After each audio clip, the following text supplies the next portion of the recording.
네, 며칠째 지역을 옮겨가면서 도깨비 폭우가 퍼붓고 있습니다. 특히 이미 이틀 동안 많은 비가 내린 경기 북부에는 밤사이에 또 극한호우가 쏟아졌죠. 추가 피해가 우려됩니다. 김진도 기상재난 전문기자와 자세한 내용 짚어보도록 하겠습니다. 어서 오십시오. 안녕하세요. 네, 지금 서울에도 오늘 오전 7시 20분을 이후로 다시 호우경보가 발령이 된 상태인데 그렇습니다. 네, 이 부분을 좀 짚어주시죠. 우선은 지금 강한 비구름이 수도권을 중심으로 분포를 하고 있습니다. 네. 특히 경기 북부에 이어서 강한 비구름, 아주 강한 비구름들이 서서히 남쪽으로 이동하는 모습을 보일 수가 있고요. 네. 새벽에 주로 경기 북부였다면 아침 무렵에는 방금 말씀하셨듯이 서울에도 호우 경보가 내려졌고요. 지금 가장 강한 비가 내리는 지역은 경기 남부 지역입니다. 네. 제가 그래픽 준비했는데 잠깐 이걸 보면서 설명을 드리겠습니다. 네. 현재 우리나라 주변의 레이더 영상을 준비를 했는데요. 레이더 네. 영상이라는 게 결론적으로는 우리나라 주변에 어느 지역에 가장 강한 비구름이 지나가는가를 보여주는 겁니다. 준비가 된 대로 제가 설명을 드리겠습니다. 네. 호우특보가 내려진 지역은 현재 서울을 포함한 경기 북부 지역까지 호우특보가 내려져 있는 상태인데 스캔 컴퓨터를 좀 연결해 주시면 그걸 보고 설명을 드리겠습니다. 네. 아주 강한 비구름들이 지금 수도권을 중심으로 분포하고 있다는 것을 볼 수가 있고요. 지금 보시는 것처럼 이 보라색으로 표시된 부분은 시간당 50mm 이상의 강한 비가 내리는 지역입니다. 네. 조금 더 확대해 보겠습니다. 결론적으로 아주 강한 비구름이 우리나라 주변의 동서로 길게 중부지방을 중심으로 분포를 하고 있는데 네. 보시는 것처럼 이렇게 자주색의 강한 비구름은 시간당 50mm 이상, 노란색에 이렇게 붉은색이 표시된 부분들은 지금 서울 지역인데 네. 시간당 20-30mm 정도의 비가 내리는 지역입니다. 실제로 가장 강한 비가 내리는 지역이 지금 서울에서 경기 북부에서 서울을 거쳐서 지금은 경기 남부로 이동을 하고 있고 네. 특히 보시는 것처럼 서해상에 또 다시 강하게 발달한 비구름이 북동진을 하고 있거든요. 네. 이것 때문에 앞으로는 충청도 지역 그리고 경기 남부 지역을 중심으로 해서 아주 강한 비가 내릴 가능성이 무척 높습니다. 네. 실제로 지금 시간당 강우량을 보면 가장 강한 비가 내리는 지역이 경기도 화성입니다. 그러니까 경기도 화성 지역에는 시간당 72mm. 72mm. 그렇습니다. 네. 극한호우가 되겠죠. 네. 그러니까 극한호우가 지금 내리고 있는 상황이라고 보시면 되겠고 아주 강한 비구름들이 대부분 화성, 오산, 용인 이 지역에 집중되고 있습니다.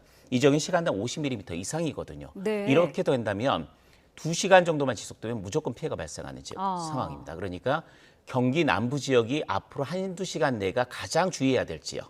그리고 오전 중에까지 비가 이어지긴 하는데 그 다음으로 주의해야 될 지역은 충청도 지역입니다.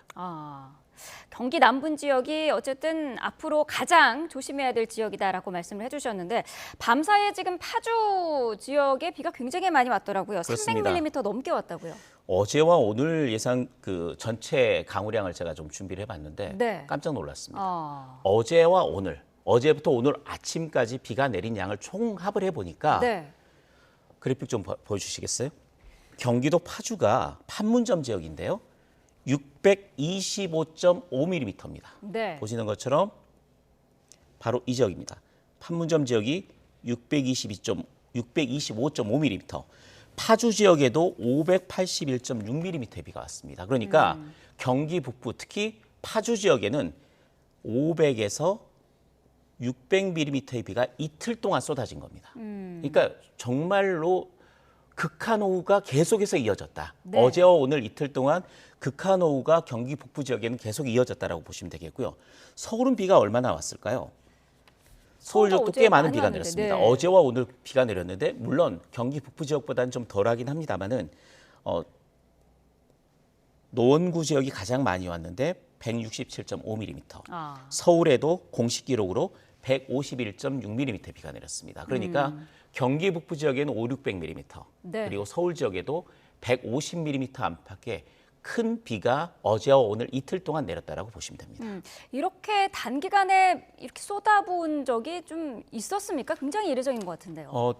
과거에도 이런 일은 있었죠. 서울에도 시간당 100mm의 비가 내리면서 강남역 부분이 침수가 되고 네. 또 그 이전에는 광화문이 침수된 사례도 있었습니다. 근데 제가 올해 들어서 올해 장마에서 깜짝 놀란 거는 100mm 이상의 강수 강도를 보이는 비가 잦아졌다는 이야기입니다. 아하. 특히 남부지방 같은 경우에는 200년 빈도, 그러니까 200년 만에 한번 볼까 말까한 강한 비가 내리기도 했잖아요. 네. 서울 지역에도 수도권 지역에도 100mm 이상의 비가 수시로 나타나는 게 어제와 오늘 계속 보여진다는 이야기입니다. 그러니까 이번 장마는 극한호우라는 말이 어울릴 정도의 강도의 비, 그러니까 시간당 50mm, 3시간에 90mm 비가 내렸다거나 네. 1시간에 72mm 이상의 비가 내리는 일이 굉장히 잦아진, 처음으로 굉장히 전국적으로 극한호우가 빈발하는 해로 기록될 가능성이 높아 보입니다. 네, 어제도 그렇고 오늘도 그렇고 뭐 시간당 70mm 이상의 강한 비가 내린다 이런 이야기가 나오고 있는데 네. 사실 30mm 이상만 와도 앞을 분간하기가 힘든데 30mm 이상의 비만 해도 네. 와이퍼를 굉장히 세게 돌려야지만 앞을 분간할 수 있는 정도. 네. 시간당 50mm 이상의 비가 내리면 시야를 확보하기 어렵기 때문에 차 운행이 안 되는 정도입니다. 그런데 시간당 70mm의 비라면 본격적으로 하천변이 침수가 되기 시작하면서 침수 피해가 나타나는 거고요. 100mm의 비가 내린다면 도심도 순식간에 물바다로 변할 수밖에 없는 그런 강력한 폭우입니다. 네. 그런 강도의 폭우가 남부에 이어서 중부까지 올라왔고 중부에서는 특히 경기 북부 지역에는 이틀 연속 계속됐다라는 게 굉장히 특이한 상황입니다. 그렇군요. 최근에 또 비 내리는 거를 보면은 한 곳에 물폭탄을 쏟아붓고 또 조금 이동해서 또 네. 물폭탄 쏟아붓고 이런 식으로 좀 짧은 곳을 왔다 갔다 하는 그런 경향이 있는 것 같아요. 그렇습니다. 도깨비 장마라는 말씀을 하셨는데 신출 네. 규모를 한다라는 게 도깨비죠. 그러니까 지역을 옮겨 다니면서 내린다는 거죠. 네. 과거에는 중부와 남부를 오르내리면서 내리는 비는 게릴라 호우라고 저희들이 이름을 붙였었는데 네. 이번 같은 경우 경기 북부 지역에서 서울로 내려왔다가 다시 경기 북부로 올라간 뒤에 다시 서울을 거쳐서 경기 남부까지 내려가는 수도권 내에서도 움직임이 굉장히 작은 좁은 위도상에서 움직이면서 네. 계속해서 많은 비를 쏟아붓는다는 거죠. 그러니까 강한 정체 전선이 주로 수도권 지역과 영서 지역으로 걸치면서 그 지역에서 조금씩의 진폭, 그러니까 약간의 오르내림을 통해서 수도권 지역에만 계속해서 강한 비를 쏟아붓는 네. 그런 부분을 통틀어서 저희들이 도깨비 장마라고 이야기를 하는 거고요. 이렇게 많은 비가 좁은 지역에 계속 집중이 됐기 때문에 이 지역에는 홍수경보도 내려주는 거고 네. 지하철 같은 경우 지연 운항을 할 수밖에 없는 그런 상황이 됐다고 봅니다. 이런 띠 형태의 장마가 나타나는 이유가 있을까요? 그렇습니다. 이제 장마의 후반기입니다. 장마의 후반기라는 것은 장마 전선이 북한 지방으로 밀려 올라가면서 장마가 끝나거든요. 네. 그때부터는 본격적인 무더위가 시작이 되는 건데 밀려 올라간다는 것은 무더위를 몰고는 뜨겁고 습한 성질을 지닌 북태평양 고기압이 그만큼 확장한다는 겁니다. 네. 그러니까 남부지방 이틀 전에 남부지방에 비를 뿌렸던 장마 전선이 지금은 중부지방에 올라와 있다는 게 북태평양 고기압이 그만큼 확장을 했다는 거고 어느 정도 세력을 유지했다라는 이야기거든요. 네. 그 상황에서 북쪽에서 상층에 찬 공기가 내려온다면 아주 좁은 지역에서 강력한 폭우 구름들이 발생할 수가 있습니다. 그런 현상이 어제와 오늘 이틀 나타났던 거고요. 네. 그제 상황을 보면 남부지방에서 그 경계가 부딪혔기 때문에 또다시 그런 현상이 나타났고 그게 지금은 중부지방으로 올라간 상태고 오늘 낮 동안에는 다시 조금 남쪽으로 내려가면서 네. 충청 지역 그리고 남부지방까지 내일까지 영향을 한 차례 정도 더 줄 가능성이 높습니다. 그렇군요. 지금 뭐 저희가 중규모 저기압으로 지금 명칭을 설명을 드리고 있는데 이런 형태 같은 경우에는 예측하기도 상당히 어렵다고 해요. 그렇습니다. 중규모 저기압이라는 거는 어떻게 보면요. 굉장히 긴 띠의 비구름이 동서로 길게 연결이 됐다고 한다면 네. 그게 우리가 줄로 보면 그렇지만 공기의 흐름이거든요. 공기의 흐름인데 이 공기의 흐름이 이렇게 굉장히 장거리에 연결되기가 어렵습니다. 네. 그런데 중간중간에 매듭이 있다고 한번 생각을 해보십시오. 중간중간에 매듭이 있다면 그 정체 전선이 그대로 유지가 될 수가 있거든요. 네. 그 매듭 하나하나가 중규모 저기압이라고 보시면 됩니다. 그런 매듭이 하나씩 지나갈 때마다 굉장히 강력한 평소보다 더 센 비구름들이 만들어지면서 영향을 주고 네. 그게 또 다음 정체 전선을 유지시키면서 그 다음 매듭이 와서 또다시 비를 쏟아붓는 그런 형태가 이어진다고 보시면 되겠고 네. 가장 중요한 게 이걸 정확한 위치, 정확한 강우량을 예측하면 좋겠지만 이런 형태의 비구름의 위치가 가장 예측하기가 어렵고요. 현재로서는 슈퍼컴퓨터가 예측한 모델로 봐서 어느 지역이 유력하다, 어느 지역의 확률이 가장 높다라고 말씀드릴 수밖에 없는 거고 네. 비의 강우량도 요즘 들어서는 시간에 100mm의 빈도의 강도의 비가 굉장히 잦아졌다고 말씀드렸잖아요. 네. 강우량 예측도 무척 어려운 상태입니다. 그렇군요. 요즘 또 특히나 밤이나 새벽 같은 취약 시간대에 이렇게 폭우가 집중이 되고 또 이런 폭우가 굉장히 자주 오는 것 같은데 여기에는 특별한 이유가 있을까요? 앞에다 하나를 덧붙일 수가 있는 거죠. 야행성 도깨비 장마가 되는 건데 아.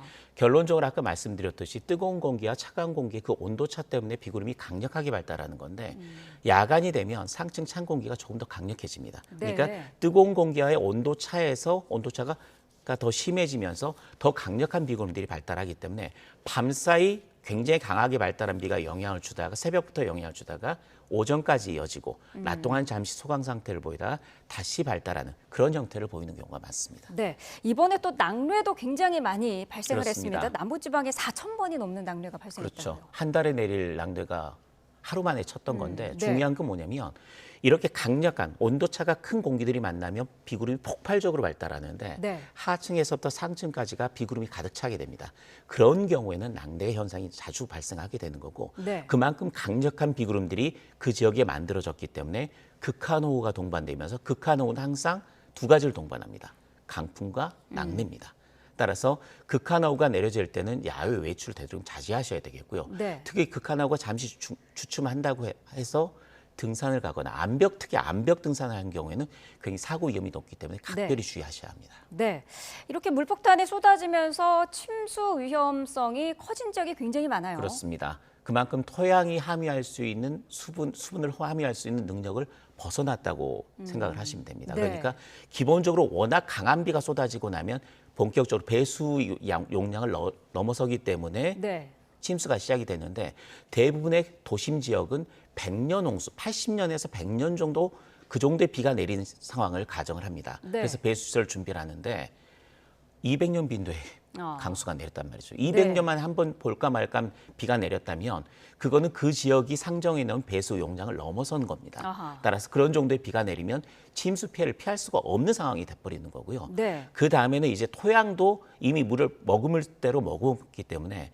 조금의 더 강한 비가 한 차례 정도 더 내리고 나면 바로 붕괴로 이어집니다. 그래서 축대 붕괴와 산사태 위험이 굉장히 높아진 상황이라고 생각을 하시면 됩니다. 네, 지금 뭐 경기 북부, 강원 서부 지역에서 폭우가 쏟아지면서 춘천댐 그리고 네. 이암댐 같은 상류 지역의 댐도 방류를 시작했다고 하는데 이거는 괜찮은 건가요? 지금 물을 비워야 할 겁니다. 네. 왜냐하면 이게 장마가 끝난 게 아니고 앞으로 다음 주 초반까지 중부지방을 중심으로 한두 차례 정도 더 강한 비가 내릴 가능성 남아 있습니다. 네. 그렇게 된다면 특히 그 지역이 어디냐면 경기 북부, 휴전선 부근이 될 가능성이 높거든요. 그래서 뭐 북한에서부터 댐을 방류할 수도 있고요. 네. 우리도 이미 그 정도 비가 내릴 그 상황을 가정을 해서 물을 비워놔야지 다음 물을 담을 수가 있는 겁니다. 그래서 네. 어쩔 수 없이 지금 댐이 방류를 할 수밖에 없는 경기 북부 지역에 워낙 많은 비가 내렸고 강원 영서 지역에도 내렸고요. 또 우리나라에 내렸다면 북한 휴전선 부근 위쪽에도 강한 비가 내렸을 가능성이 무척 높은 상태이기 때문에 네. 이런 부분을 고려해서 지금 댐을 어느 정도 비워놓는 작업이라고 보시면 됩니다. 네, 저희가 뭐 오늘 오전에 나온 소식을 이제 보면은 북한의 환강댐도 방류를 할 그렇습니다. 징후가 포착이 됐다 이런 얘기가 나오고 있는데 그러면은 북에서 이제 방류를 하고 그 내용물을 이제 뭐 춘천댐이나 군함댐에서, 네. 예 그런 것도 이제 계속 이제 내려올 텐데 그런 부분에 대한 대비도 상당히 필요할 것 같아요. 그래서 환강댐의 수위를 방류를 했는지를 보는 거고요. 네. 환강댐이 방류를 했다면 우리도 군남댐 같은 걸 미리 열어서 물을 비워줘야 됩니다. 그리고 더 중요한 거는 그렇게 환강댐, 군남댐 수문을 열게 되면 네. 임진강의 수위가 급격하게 높아지게 됩니다. 따라서 임진강변 주변에 계시는 분들은 안전한 지대로 대비를 하셔야 되겠고 네. 특히 지금 같은 경우에는 강가나 계곡가로 캠핑을 가시는 거는 극도로 자제하셔야 됩니다. 네, 지금 뭐 비가 이 정도면은 사실 거의 뭐 태풍급으로 오고 있다라고 해도 그렇죠. 과언이 아닌데 태풍 소식은 없습니까? 태풍 소식이 아직까지 슈퍼컴퓨터 예측 모델에서 보이는 게 좀 문제입니다. 다음 주 후반 정도면 태풍이 장마가 끝나게 될 건데 네. 그 위에 태풍이 하나 중국 쪽으로 들어간 뒤에 우리나라 서쪽으로 약간 올라올 가능성을 지금 여러 모델들이 모의를 하고 있거든요. 네. 잠깐 그래픽 보고 설명을 드리겠습니다. 네. 제가 지금 보여드릴 거는 ECMWF라고 유럽 중기청의 슈퍼컴퓨터 예측 모델입니다. 그런데 그걸 보면 지금 장마 전선의 그림만 모양만을 모사를 하고 있는데 다음 주가 되면 상황이 약간 달라집니다. 우리나라 표시해드리면 지금 여기가 우리나라고요. 이렇게 장마 전선이 현재 우리나라에 영향을 주고 있는 모습 볼 수가 있습니다. 네. 그런데 조금 올린 뒤에 다음 주로 한번 가보겠습니다. 남쪽에 태풍이 보입니다. 네. 그러니까 이 어쨌든 태풍이 직접적인 영향은 없는 예, 거고요. 그렇습니다. 네. 이게 우리나라 주변에 북태평양 고기에 확장하기 때문에 이게 우리나라로 북상할 가능성은 상당히 낮습니다. 네. 그런데 이게 중국 내륙으로 들어온 뒤에 약화되면서 이렇게 올라갈 가능성이 있어서 서해상 같은 경우 파고가 굉장히 높아질 가능성이 있습니다. 네. 그 시기가 지금 25일에서 26일 사이, 그러니까 다음 주 목요일이나 금요일 정도가 된다는 이야기입니다. 네. 이렇게 이동을 한다는 이야기죠. 그러니까 중국 내륙으로 들어간 뒤에 산둥반도를 거쳐서 이렇게 북한 위쪽으로 올라갈 가능성이 높다. 그런데 우리나라 주변까지 올라온 상당히 큰 태풍, 첫 번째 태풍이 될 가능성이 높다라는 이야기죠. 이것 때문에 지금 중국에서도 긴장한 상태에서 보고 있는 거고, 네. 이 모델 같은 경우에는 현재 우리나라 중국의 상륙에서 우리나라에 큰 영향은 없는 걸로 보지만 네. 우리나라의 기상청의 모델이나 또 다른 모델 같은 경우 일부가 우리나라 부근까지 올라올 가능성도 모사를 하고 있기 때문에 아하. 아직까지 다음 주이기 때문에 신뢰성은 상당히 떨어집니다. 네.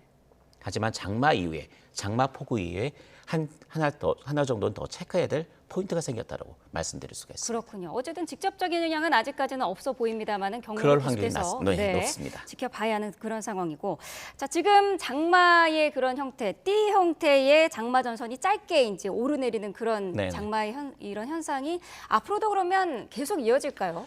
우선은 오늘과 내일 사이에는 이 장마 전선이 수도권에 머물다가 남쪽으로 내려갈 가능성이 높습니다. 그러니까 제가 아까 말씀드렸듯이 앞으로는 경기 남부 지역이 지금 가장 강한 비가 내리고요. 네. 오늘 낮 동안에는 수도권보다는 오히려 그 충청권 지역, 충청권 지역이 굉장히 강한 비. 그러니까 이 비구름이 그대로 머물면서 북동진을 하는 게 아니라 전체적으로 약간 남동진을 하는 형태. 그러니까 네.